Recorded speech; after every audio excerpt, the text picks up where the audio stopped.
दोस्तों, क्या हुआ दुर्योधन की मृत्यु के बाद उसकी पत्नी का?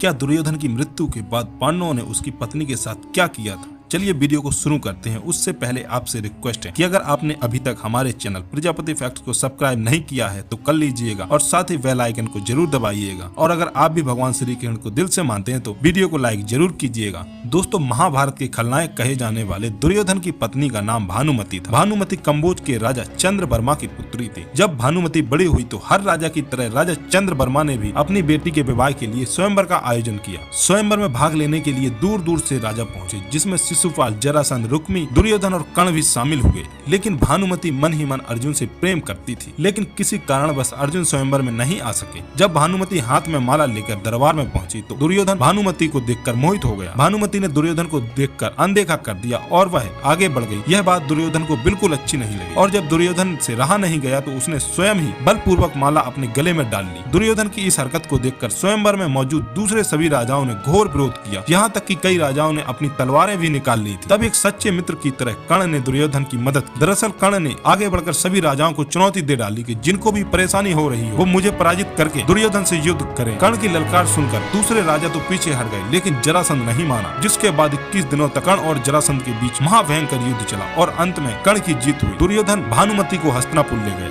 वहाँ जाकर उससे विवाह कर लिया। हालांकि विवाह के बाद भानुमति भी दुर्योधन से प्रेम करने लगी थी और दोनों की 2 संतानें हुई थी। दोनों ने पुत्र का नाम लक्ष्मण और पुत्री का नाम लक्ष्मणा रखा। दोस्तों, आपको यह भी बता दूं कि दुर्योधन के पुत्र लक्ष्मण को महाभारत के भीषण युद्ध में अभिमन्यु ने मार गिराया था, जबकि पुत्री लक्ष्मणा का विवाह श्री कृष्ण के जामंती से जन्मे पुत्र शाम के साथ हुआ था। ऐसा कहा जाता है कि जिस प्रकार से दुर्योधन ने भानुमति के साथ जबरदस्ती करके उसका हरण करके उससे विवाह किया था, ठीक उसी प्रकार कृष्ण के पुत्र शाम ने दुर्योधन की पुत्री लक्ष्मणा के साथ भी इसी प्रकार से विवाह किया था। इसलिए तो कहा जाता है कि भगवान के घर देर है अंधेर नहीं, जैसी करनी वैसी भरनी। यह कहावत दुर्योधन पर बिल्कुल सटीक बैठती है। दोस्तों, ऐसा कहा जाता है कि जब दुर्योधन की मृत्यु हो गई तब विधवा हुई भानुमति ने दुर्योधन के चचेरे भाई यानी कि अर्जुन के साथ विवाह करने की इच्छा व्यक्त की। उस जमाने में ऐसी प्रथा थी। और जब रावण की मृत्यु हुई तब उसकी पत्नी मंदोदरी ने भी विभीषण के साथ विवाह किया था। और ठीक उसी प्रकार बाली की मृत्यु के बाद भी उसकी पत्नी तारा ने सुग्रीव से विवाह कर लिया था। इस विवाह का मतलब था कि भाइयों के बीच आपसी बैर को विवाह के प्रति खत्म किया जा सके और उनकी अगली पीढ़ी में दुश्मनी न रहे। तब अर्जुन ने भी भानुमति को अपनी पत्नी के रूप में स्वीकार किया। दोस्तों, दुर्योधन की पत्नी भानुमति का पुनः विवाह अर्जुन के साथ हुआ था। इसलिए तो यह कहावत कही जाती है कि कहीं की ईंट कहीं का रोड़ा, भानुमति ने कुनबा जोड़ा। तो दोस्तों, आप कमेंट करके बताइएगा कि भानुमति ने अर्जुन से विवाह करके सही किया या फिर गलत। हमें आपके कमेंट का बेसब्री से इंतजार रहेगा। फिलहाल आज की वीडियो में बस इतना ही। वीडियो को अंत तक देखने के लिए आपका बहुत बहुत धन्यवाद।